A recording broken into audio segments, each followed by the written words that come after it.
Okay, तो जो fifth part start हो जाता है उसमें हम पढ़ते हैं identification of transaction price. Transaction price क्या होता है? It is a price which an entity expect to be entitled in exchange of goods और सर्विस। जो भी एक एंटिटी को रिसीव होगा इन एक्सचेंज फॉर गुड्स और सर्विस जो वो प्रोवाइड कर रहा है, उसके एक्सचेंज में जो भी उसको एंड जो भी उस चीज़ के लिए वो एंटाइटल। लेकिन इसमें हम एक्सक्लूड कर देंगे अमाउंट जो कि हम कलेक्ट कर रहे हैं on behalf of third party. अगर हम जीएसटी कलेक्ट कर रहे हैं और कोई अदर टैक्स कलेक्ट कर रहे हैं, वो हम गवर्नमेंट के बिहाफ पे कर रहे हैं, so we want include that particular amount in our transaction price.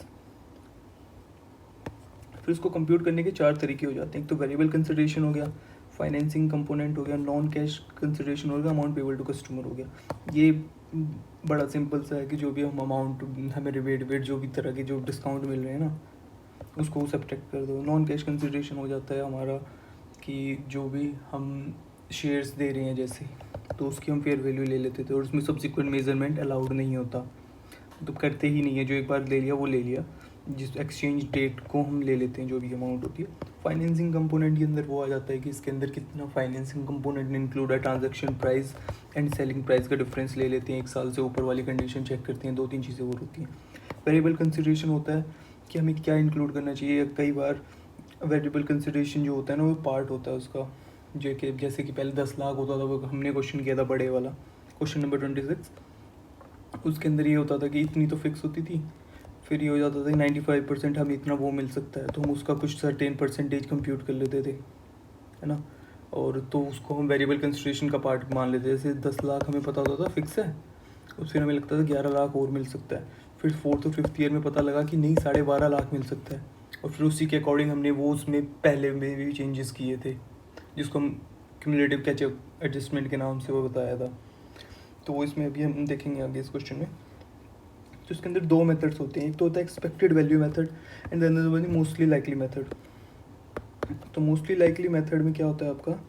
Mostly likely method में ये होता है कि जहाँ यहाँ पे ना दो ही ऑप्शन होते हैं, या तो हाँ या ना। या तो वो 10 लाख मिलेंगे, या इसमें जो जैसे इस केस में था 11 लाख था और 12.5 लाख था, या तो वो मिलेंगे या वो नहीं मिलेंगे। यहाँ पे प्रोबेबिलिटी नहीं है। जैसे इस केस के अंदर एक्सपेक्टेड वैल्यू मेथड के अंदर प्रोबेबिलिटी फैक्टर हम यूज़ करते थे। 25 लाख मिलने की 0.25 प्रोबेबिलिटी है, 2 लाख मिलने की 0.10 प्रोबेबिलिटी है। तो ऐसे ऐसे करके इसमें प्रोबेबिलिटी फैक्टर यूज़ करते थे, बट इसमें ऐसा कुछ नहीं है। तो इसके अंदर वो क्या क्या चीज़ें इंक्लूड होती थी? It may be in the form of discounts, कोई डिस्काउंट मिल सकता था हमें, कोई रिबेट मिल सकती थी, रिफंड मिल सकता था, प्राइस कंसेशन हो सकता था, परफॉर्मेंस बोनस हो सकता था, इंसेंटिव्स हो सकते थे, पेनल्टीज हो सकती थी। तो ये सब चीज़ें हम इसमें देखते थे।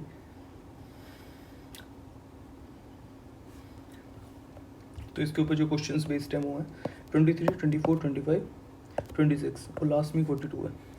तो 23 एक बार देख लेते हैं।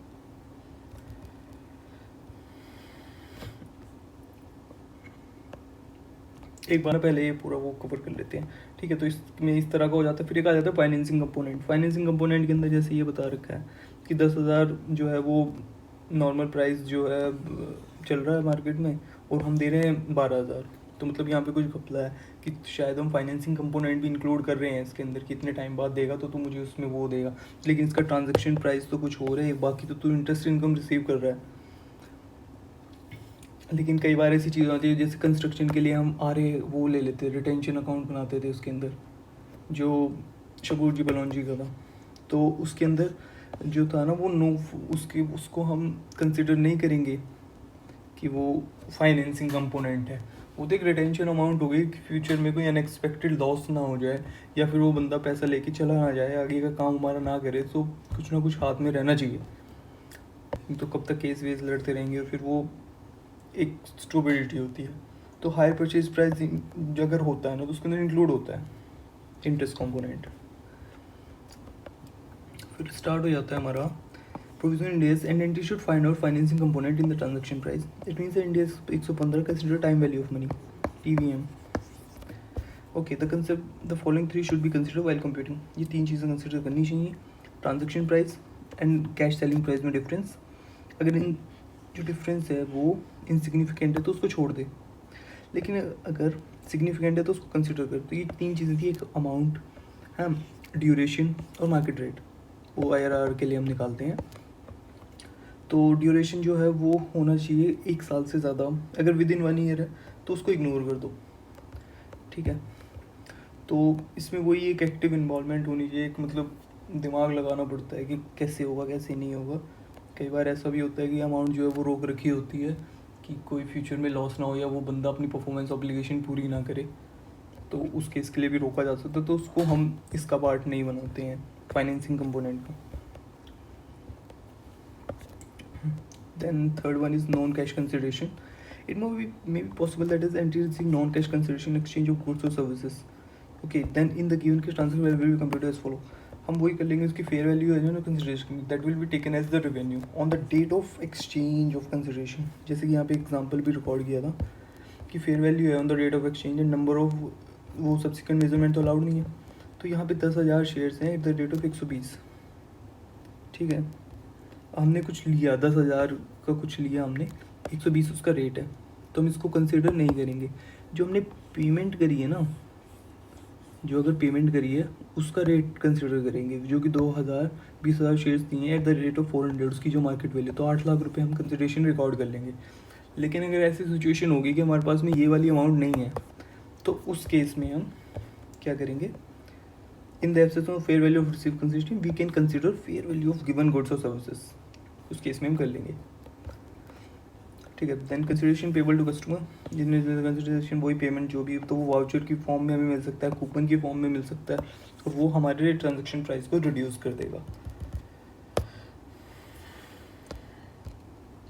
तो अब इसमें आ जाते हैं, क्वेश्चन नंबर कौन सा है, 23, 24, 42, 26, 23, 24, 42, 23, 24, 25, 26।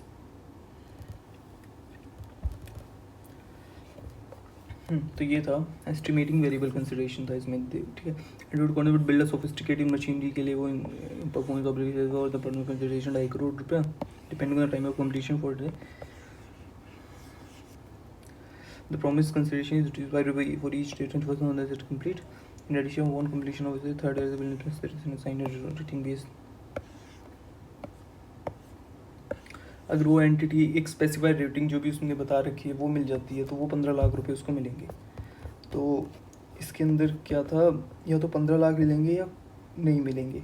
The promise consideration is reduce by ₹1 lakh for each day before 31 March that the asset is complete. The promise consideration increase by ₹1 lakh.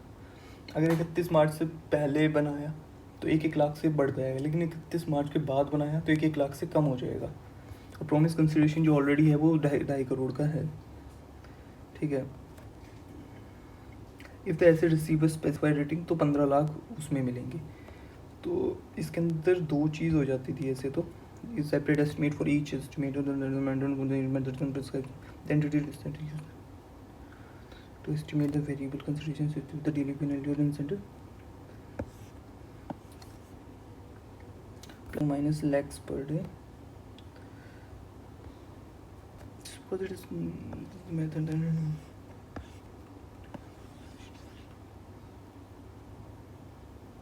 इसमें 2.5 करोड़ और वो प्लस वो था, ठीक है। The entity decide to use the most likely amount, इसके अंदर इन्होंने वही यूज़ किया, most likely amount to estimate the variable consideration with the incentive bonus. This because there are only 2 possible outcomes, या तो 15 लाख आएंगे या कुछ नहीं आएगा। And it is method that entity expects to better predict the amount of consideration to which it will be entitled.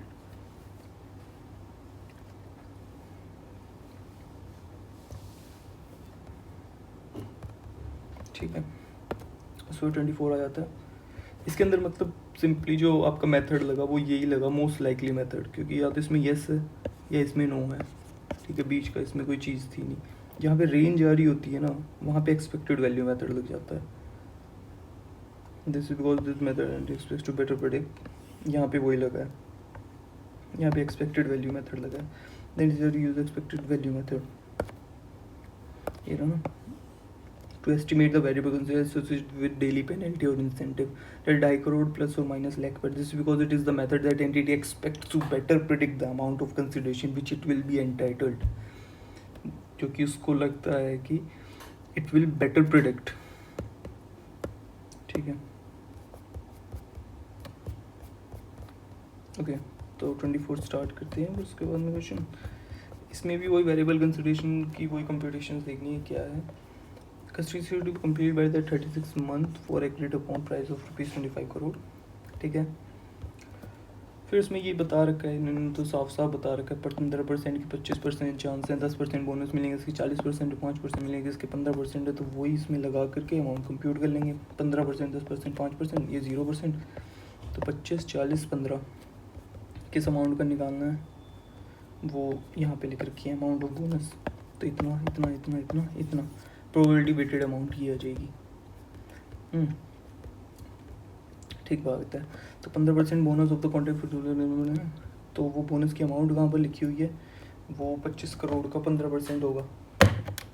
25 का 15% कितना होता है 3.75। ठीक है, तो ऐसे ऐसे करके इसे निकाल के इन determine the transaction price S T separately. इसमें 60% चांस है, most likely method it is most likely to receive, so it will be added. यहाँ पे लिखा हुआ है ना कि वो 60% जो है वो रिसीव करेंगे क्वालिटी बोनस, तो जो हायर पॉसिबिलिटी है वो किस चीज़ की है, वो इस चीज़ की कि वो अमाउंट में मिल जाएगी। ये तो पोटेंशियल परफॉर्मेंस बोनस निकल गया। ST limited is entitled to quality bonus of 2 crore if health and safety inspector assign the facility of gold star rating, और उसको गोल्ड स्टार रेटिंग मिल जाती है in terms of contract. ST limited concludes that it is 60% likely that it will receive the quality bonus. उसकी 60% ये 60% expectation that he will receive the 60% bonus, that he will receive the bonus, and its possibility is more than 50%. So it is more like we apply here the most likely method calculated as shown below. ठीक है, estimate believes the most likely amount of the equality bonus is ₹2 crore. हाँ, वो तो यहाँ पे दिया हुआ था ना 2 करोड़, तो वो उसी को मान लेगा। तो यहाँ पे भी दोनों अप्लाई हो रहे हैं। यहाँ पे एक्सपेक्टेड वैल्यू होता है, और कौन कौन से दो थे ना, एक्सपेक्टेड वैल्यू मेथड और मोस्ट लाइकली मेथड। तो 23 हो गया, 24 हो गया, 25 पे आ जाते हैं, वो थोड़ा इंपॉर्टेंट है। Volume discount incentive, volume discount incentive, अगर ज़्यादा बेचोगे तो उसके अकॉर्डिंगली डिस्काउंट मिलेगा, ऐसा वही होगा ये कंसेप्ट।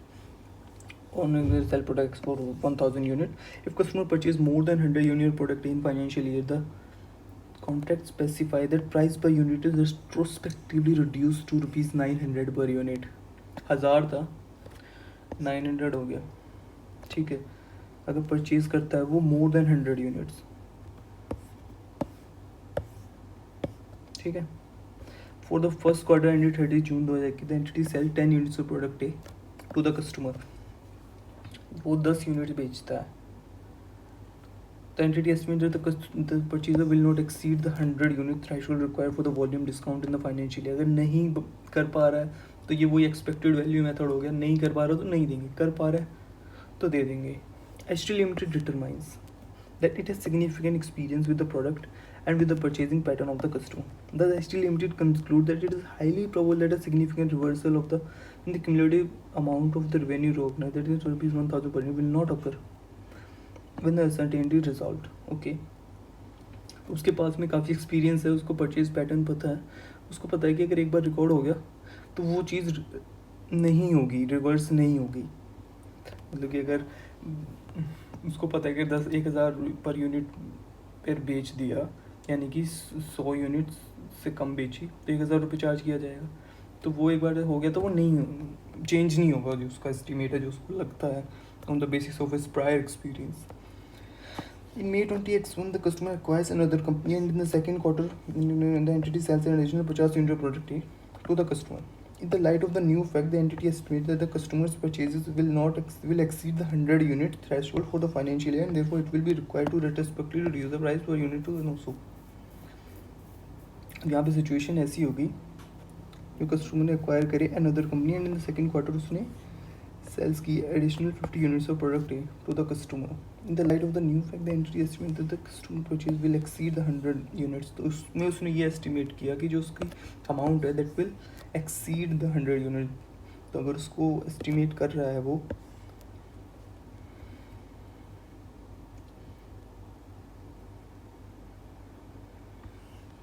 जो न्यू फैक्ट था, न्यू फैक्ट क्या था, उसने 50 यूनिट्स जो है एडिशनल परचेज किए। 10 तो उसने पहले कर लिए थे, फिर 50 के लिए, तो अब उन्हें लग रहा है कि हाँ 100 कर लेगा। तो the financial, and therefore it will be required to prospectively reduce the price by unit to 900. Determine the amount of revenue to be recognized by H Limited for the quarter ended 30. तो obviously पहले 1000 है, 10,000 का कितना हो गया, sorry 1000 का 10,000 हो गया, ये इन्होंने रिकॉर्ड कर लिया था. तो actually limited recognise revenue of ₹44,000 for the quarter ended 30 September 2001. That amount is calculated from 45,000 from the sale of 500 units, यानी कि 50 यूनिट्स इंटू 900 कितना हो गया 45,000 less the changes in transaction price of ₹1,000. 1,000 रुपये से वो डिफरेंस जो आ रहा है उसको हम कंसिडर कर लेंगे. ये 44,000 कैसे हो गया, एक्चुअल में जो यूनिट सोल्ड हुई हैं वो कितनी हुई हैं, 50 यूनिट सोल्ड हुई है ना.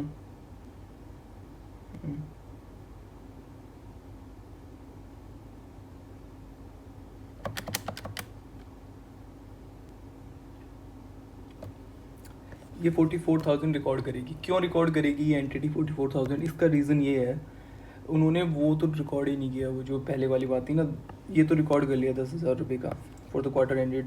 ठीक है, फिर क्या हुआ, इन्होंने देखा 50 यूनिट्स और सेल सोल्ड की हैं, तो 50 इंटू कितना लेंगे हम, 1,000 लेंगे, सॉरी 900 लेंगे, क्योंकि अब उन्हें लग रहा है कि वो चेंज हो जाएगा उनका प्राइस है जो, वो पहले उन्हें लग रहा था कि 100 यूनिट से ज़्यादा नहीं सोल्ड होंगी, but later on they realize that they will be able to sell more than 100 units. तो उन्होंने अकॉर्डिंगली प्राइस को जो है फ्लक्चुएट कर लिया, चेंज कर लिया. तो उसके अकॉर्डिंगली जो प्राइस अब जो हो जाएगा वो हो जाएगा 45,000. 45,000 में से अगर वो देखें कि 10,000 पे भी वो चेंज करना पड़ेगा, तो 10,000 पे वो एक यूनिट पे कितना बचा रहे हैं, 100 रुपये बचा रहे हैं.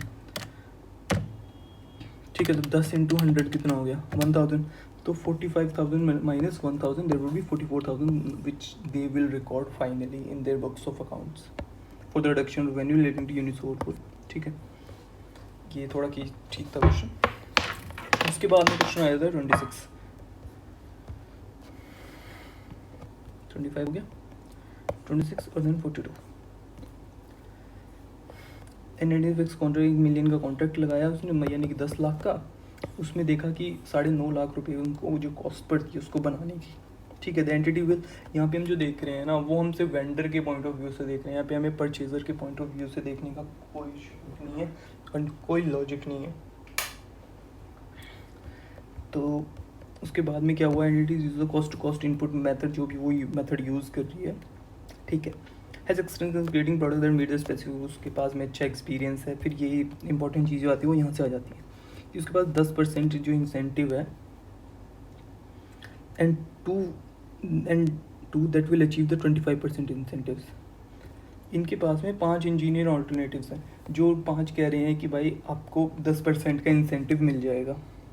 ठीक है, अगर 10% का इंसेंटिव मिल जाएगा तो 10 लाख के ऊपर ही कंप्यूट करेंगे ना, तो 10 लाख का 10% हो गया 1 लाख. और जो 2 कह रहे हैं वो ये कह रहे हैं कि जो 25% इंसेंटिव है वो मिलेगा. In this case entity remind that it is 95% confidence will achieve the 95, it will achieve the percentage 25 confidence that will achieve 25%. 95% लोगों को लगता है कि 10% मिल जाएगा और 25% लोगों को लगता है कि नहीं मिलेगा, उन्हें लगता है कि उन्हें 25% मिलेगा. तो इस बेसिस के एनालिसिस पे, तो इस बेसिस पर जो भी हुआ वो ये हुआ कि 10% जो है with the most likely amount when estimated the transaction price. ठीक है, तो वो मोस्ट लाइकली मेथड के अकॉर्डिंगली हमने यहाँ पे वो लगा लिया कि 10% ले लेंगे, तो उसने इंक्लूड कर लिया 10% award in the transaction price when calculating revenue, because the entity has concluded is probable that is significant वो cumulative the amount of cumulative revenue recognised will not occur when the entity is with the variable consideration subsequently resolved due to its 95% confidence in achieving the 10% award. तो उन्हें ये भी लग रहा है कि ये चेंज नहीं होगा. ठीक है, तो उसके बेसिस पर हम जैसे जैसे उनको फील होता है उसी के बेस पे हम मेथड लगाते हैं और उसी के बेस पे हम रिकॉर्ड करते हैं. उसने देखा तो उसने देखा at the end of the year 4 it becomes apparent that the contract will full achieve the weight based criteria. Therefore the entity revises the estimate of variable consideration to include the 25% incentive fee in the first year in the year 4, because at this time it is probable that significant reversal in the amount of cumulative revenue recognized will not occur, including the entire variable consideration in the transaction price. ये क्या कहना चाह रहा है, ये कहना चाह रहा है कि उसको 4th ईयर में पता लगा एज ए 4 ईयर, बिकॉज उसको लगा कि जो वो क्राइटेरिया है जो 25% वाला, वो एंटिटी आराम से अचीव कर लेगी। हाँ, in the year 4, because at this point it is probable that a significant reversal in the amount of cumulative revenue will not occur, including the entire variable consideration. जो significant reversal है ना cumulative revenue का, वो नहीं होगा अगर आप इस पर रिकॉर्ड कर लोगे।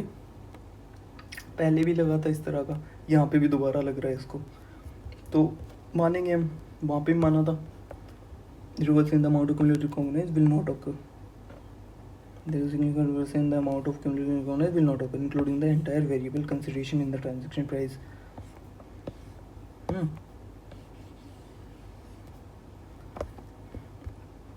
तो इसमें जो इसका जो करेंगे हम वो ये करेंगे, ईयर 1, ईयर 2, ईयर 3 में ये लग रहा था इसको कि 1 लाख मिलेगा, तो वो हमने इंक्लूड कर लिया। जो एक तो हो गया इसके अंदर फिक्स वेरिएबल, एक हो गया इसके अंदर वेरिएबल रेवेन्यू। तो जो फिक्स रेवेन्यू हो गया वो कितना हो गया 52,632, और जो वेरिएबल हो गया वो 5,263 हो गया। तो ये हमने रिकॉर्ड कैसे किया, हमारे अकॉर्डिंग जो ये 50,000 है, ये हम कितने पे कमा रहे हैं, 9.5 लाख पर। या तो इसका परसेंटेज निकाल लो कि कितना परसेंटेज, जैसे 5.26% है, तो उसके अकॉर्डिंगली 11 लाख पर कितना होगा, ठीक है 57,860, तो वही निकल जाता है 52,632 प्लस इसको ऐड करेंगे तो वही निकल जाता है अमाउंट। या फिर दूसरा तरीका ये होता है कि 50,000 हम 9.5 लाख पे कमा रहे हैं, तो 11 लाख पे कितने कमाएंगे, उससे भी निकल जाता है 57,894, ठीक है। बट यहाँ पे हमें फिक्स और वेरिएबल में इसको बाइफर्केशन करना है, तो वो इस तरह से करना है, या तो वही जो अमाउंट आ गया हमें 57,894, उसको 10 लाख पे ले लो, कितना आता है, और फिर उसको 1 लाख पे ले लो एडिशनल, वो कितना आता है, तो वो कंप्यूट हो जाती है। तो इस तरह से वो कंप्यूट हो जाएगी, सेकंड ईयर में भी वही रहेगा, थर्ड ईयर में भी वही रहेगा, फिक्स और वेरिएबल में इसका बाइफर्केशन कर देना। फोर्थ ईयर में जाके पता लगता है कि नहीं 10.5 लाख नहीं, वो 11 लाख नहीं रहेगा, 12,50,000 रहेगा, तो वो 1.5 लाख से बढ़ गया। तो वही सिंपली यहाँ पे 10 लाख की जगह इस बार हम 12 लाख ले लेंगे, वही मतलब अमाउंट जो है 2,75,000 divide with 9.5 lakh into 12 lakh, तो ये अमाउंट तो सही आ गई। फिर उसकी वजह से क्यूमुलेटिव कैचअप एडजस्टमेंट यहाँ पर हमें रिकॉर्ड करनी पड़ेगी। वो कैसे रिकॉर्ड करनी पड़ेगी 99,370। इसके लिए हमें सिंपली ये करना पड़ेगा कि जो 3 साल हैं उसमें हमें 1.5 लाख रुपया कम मिला है, इस पे कम मिला है, इस पे कम मिला है, इस पे कम मिला है, उनकी जो तीनों अमाउंट है ये हमें किस पे मिली है 9.5 लाख पे।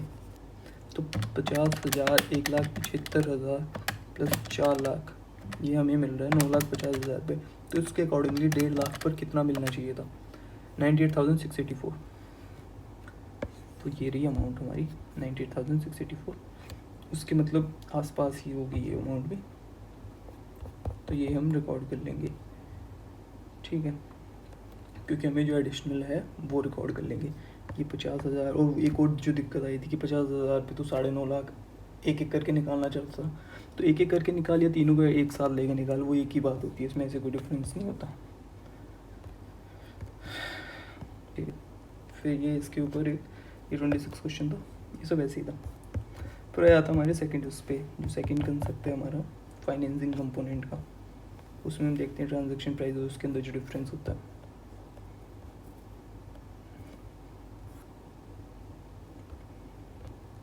इसको बाद में देखते हैं, अभी करते हैं।